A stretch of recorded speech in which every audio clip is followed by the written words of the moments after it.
Thanks for joining me today.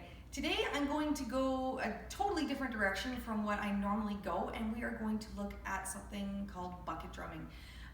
Bucket drumming is slowly but surely becoming quite a popular thing all around the world.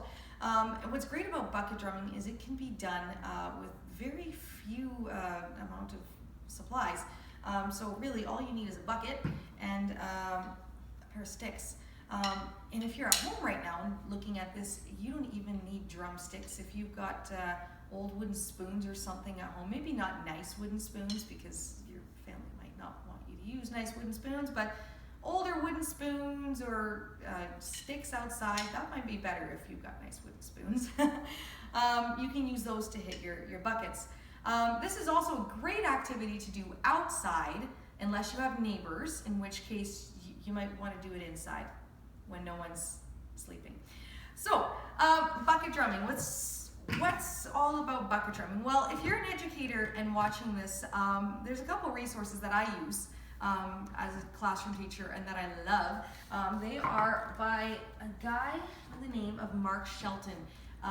He is a percussion guy. He is amazing. He's got an Instagram. He's got lots of interesting things there. But he's published a whole bunch of books. These are only 3 of them.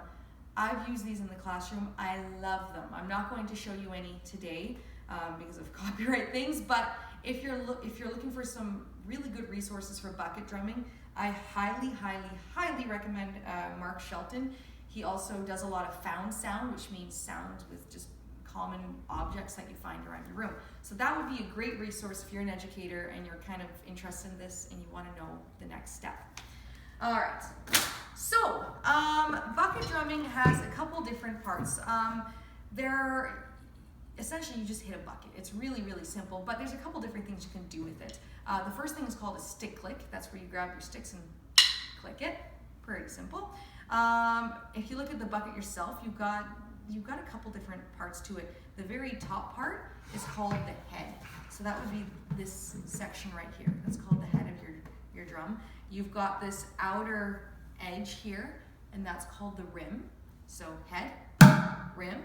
You can see lots of different sounds already. And then there's the side of the bucket, and that's very scientifically called the side. Okay, and finally, you could do the floor tap. I know it's not crazy difficult in terms of the names of everything, but it doesn't have to be. That's the fun of it.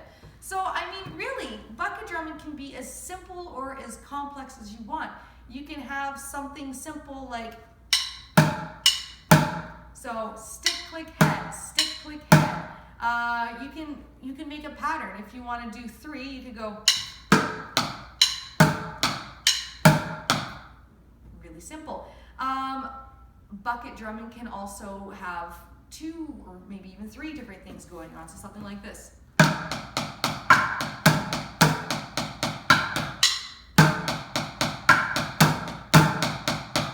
Right? I mean, really, you can get as technical as you want with it. You can get as simple as you want with it. A really interesting thing to do as well is if you're creating something that you want your parents to see, or you want a friend to see, or maybe you have a music teacher that you're doing this for and you're trying to remember what you're doing, it's probably a good idea to write these things down. Once again, if you're an educator, Mark Shelton has a really nifty way of creating a staff and writing it down. Just due to copyright, I'm not going to show that to you, but I am going to show you a way that you could write these down. There's a couple different ways. So if I were to show you just kind of a simple thing that you could do, is make abbreviations for the words. I'm going to get closer so you can see. So you can do abbreviations for the words. So I had stick click, and that's kind of high up, so I put it at the top. Head, H, rim, R, side, S, and floor tap, FT. You can turn them into quarter notes. Let me get my pen. I should have done that before, sorry. You can turn them into quarter notes and eighth notes simply by doing this. So there's your quarter note. If I bar them together like that, they could be eighth notes. So if you've done any music theory and rhythm reading, that could be one way that you could do that. If you're more of an artistic person, that's okay. You don't need to write letters.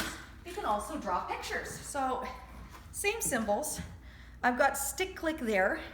I just drew kind of a circle for the head. For the rim, I drew the head, but with an arrow pointing at the rim. I know, I'm really creative. For the side, I just did a line going down, and then, I mean, you could put an arrow. See, I'm really creative when I draw these things.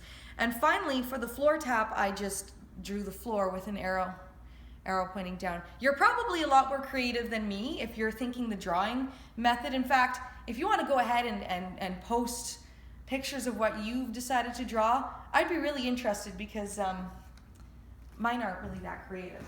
So, once again, there is no wrong way to do bucket drumming. Whatever you choose to do with it is going to be awesome. And you can also kind of toy with the buckets you use. I mean, I've got a wonderful plastic bucket. If you like lots of loud sounds, I really recommend metal garbage cans, but you really don't want to do that inside.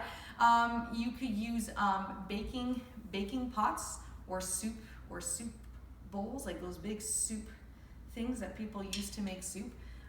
It gets really loud. So I really recommend doing this outside. But no, experiment and also try different mallets. I mean, I've got drumsticks. You could even get metal spoons and try hitting it that way. It'll be so fun to see the different sounds you get. The bigger the drum, the deeper the sound. The smaller the drum, the lighter the sound. But once again, experiment, have fun with it. See what you get. Try it out. Bucket drumming. Thank you so much for joining me, and I'll see you next time.